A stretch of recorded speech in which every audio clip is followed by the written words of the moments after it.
चरस या भंग के पौधे से कागज तैयार होता था, पेट्रोल तैयार होता था, ईंट तैयार होती थी। वो कागज आम कागज से ज्यादा ताकतवर होता था। उस पेट्रोल से गाड़ी चल सकती थी। वो ईंट कम से कम 100 साल की एज रखती थी, खराब नहीं होती थी जब उससे कंस्ट्रक्शन की जाती थी। लेकिन फिर दुनिया में ट्रेंड चेंज हुआ। उस दौर में हिपीज, जिप्सीज ओपन चलते थे, जहाज में कैरी करते थे, जहाज में सिगरेट चल रही होती थी। लेकिन फिर दुनिया बदल गई और फिर दुनिया आ गई कि इसको बैन कर दिया जाए मुकम्मल तौर पर। लेकिन फिर हमने देखा कि साल 2000 के बाद 2005-6 में दुनिया ने अपना स्टांस चेंज किया। दुनिया ने कहा कि इसी पौधे से जिस तरह पहले हम फायदे उठाते थे अब भी उठा सकते हैं, लेकिन हम नहीं उठा रहे। उन्होंने फिर दुनिया भर में हमने देखा कि लीगल होती गई। पहले यूरोप के कंट्री एम्स्टर्डम, हॉलैंड में लीगल थी, फिर फैलती गई यूरोप के दूसरे ममालिक में, फिर कनाडा में आई, अमेरिका की कई रियासतों में। इस वक्त चरस और भंग एक इंडस्ट्री बनी।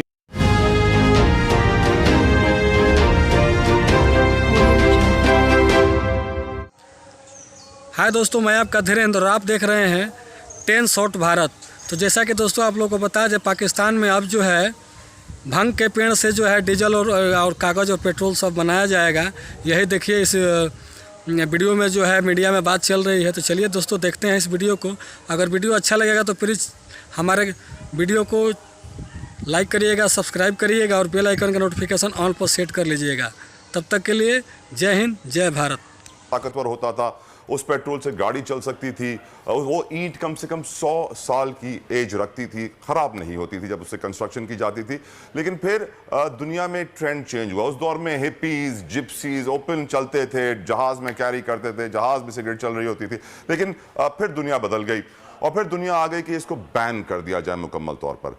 लेकिन फिर हमने देखा कि साल 2000 के बाद 2005-6 में दुनिया ने अपना स्टांस चेंज किया। दुनिया ने कहा कि इसी पौधे से जिस तरह पहले हम फायदे उठाते थे अब भी उठा सकते हैं, लेकिन हम नहीं उठा रहे।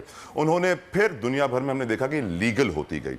पहले यूरोप के कंट्री एम्स्टर्डम, हॉलैंड में लीगल थी, फिर फैलती गई यूरोप के दूसरे ममालिक में, फिर कनाडा में आई, अमेरिका की कई रियासतों में। इस वक्त चरस और भंग एक इंडस्ट्री बनी हुई है और वो लीगल तरीके से लीगल विसिनिटी में फार्मास्यूटिकल इंडस्ट्री के साथ मिलकर काम कर रही है।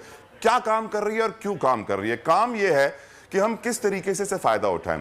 जब डॉक्टर्स ने रिसर्च की तो उनको मालूम पड़ा कि इस पौधे की मदद से दुनिया में 50 से ज्यादा ऐसी बीमारियां हैं जिससे मरीज को फायदा होता है। उसमें कैंसर शामिल है, उसमें शुगर शामिल है, उसमें अल्जाइमर, आर्थराइटिस, डिप्रेशन, कई बीमारियां शामिल हैं। और अब रिसेंटली एक रिपोर्ट भी शाया हुई। रिपोर्ट में यह कहा गया कि पाकिस्तान में भी सर्वे हुआ था, पीटीआई ने की हुकूमत ने इसको लीगल करने की आवाज़ उठाई थी और फिर इसके ऊपर काम भी शुरू किया गया था। और वादी तीरा, औरंगज़ेब और कुर्रम एजेंसी में एक सर्वे किया गया, इसका फैसला किया गया और मकसद था कि इसको कानूनी हैसियत दी जाए। फिर पेशावर यूनिवर्सिटी के शोबा फार्मेसी ने इसके हवाले से काम किया और 2021 से इन तीनों अजला में भंग के हवाले से सर्वे का आगाज़ हुआ। और काश्तकार और चर्च की सालाना पैदावार के हवाले, क्योंकि चर्च से पाकिस्तान की, अगर आपको बताऊं कि Karachi is the second most biggest consuming city of church. लेकिन फिर भी दुनिया में इसको लीगल होते हुए हम देख रहे हैं, पाकिस्तान में लीगल हो नहीं रही है। और काश्तकार चाहते हैं कि इसको लीगलाइज किया जाए, इंडस्ट्री बनाया जाए ताकि मुल्क की मईशत को फायदा हो। पाकिस्तान की मईशत जितने खसारे में, जितने कर्जों में है, इस तरह के हमारे पास अपॉर्चुनिटीज मौजूद हैं, क्योंकि हमारे पास वो एरियाज हैं, जो बेल्ट्स हैं, जो कई दिहाइयों से यही काम कर रही है। इलीगली ये काम चल रहा है, टेबल के नीचे ये काम चल रहा है। अगर इसको लीगल कर लिया जाए, टेबल के ऊपर लाया जाए, पाकिस्तान की मुश्किलात और बहुत कम हो सकती हैं, हमारे खसारे, हमारे कर्जे उतर सकते हैं। मेरे साथ इस वक्त डिस्कशन के लिए मौजूद हैं राव तारिक अशफाक साहब, आप चेयरमैन किसान इत्तेहाद हैं। राव साहब, आपका बहुत बहुत शुक्रिया।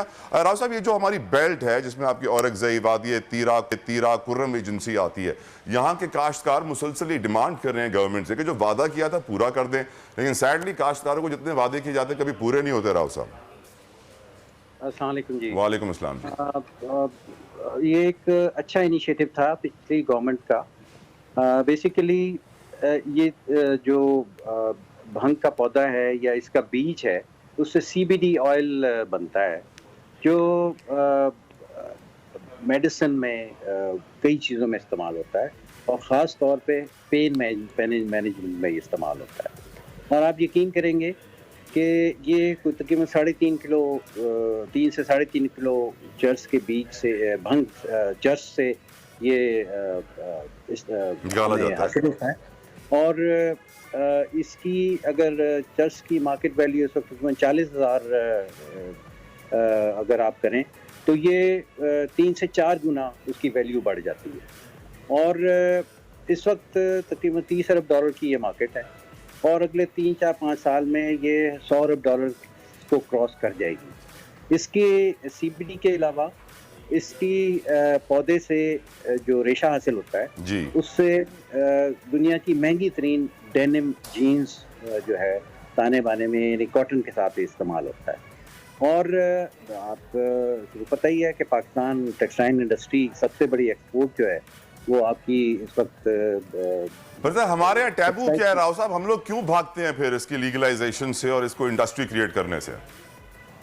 पुरानी प्रेसिडेंसेस हो सकती हैं और एक चीज़ जो है वो बदनाम ज़्यादा है। सर हकीकत राव साहब ये है कि जब मैं अपने प्रोड्यूसर से पूछता हूँ ना कि हमें ये इशू डिस्कस करना है चर्च और भंग का, तो वो भी कहते हैं पहले अप्रूवल लेने दें, कोई मसला ना हो जाए।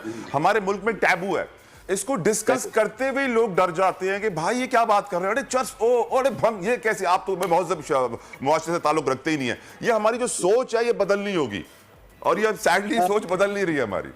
जी मुझे याद है कि जब ये IT के मिनिस्टर होते थे फवाद अहमद, वो उन्होंने जब इसको टेबल किया था मार्केट में, ये डिस्कशन इसका शुरू हुआ था तो बड़ा मजाक उड़ा था उनका।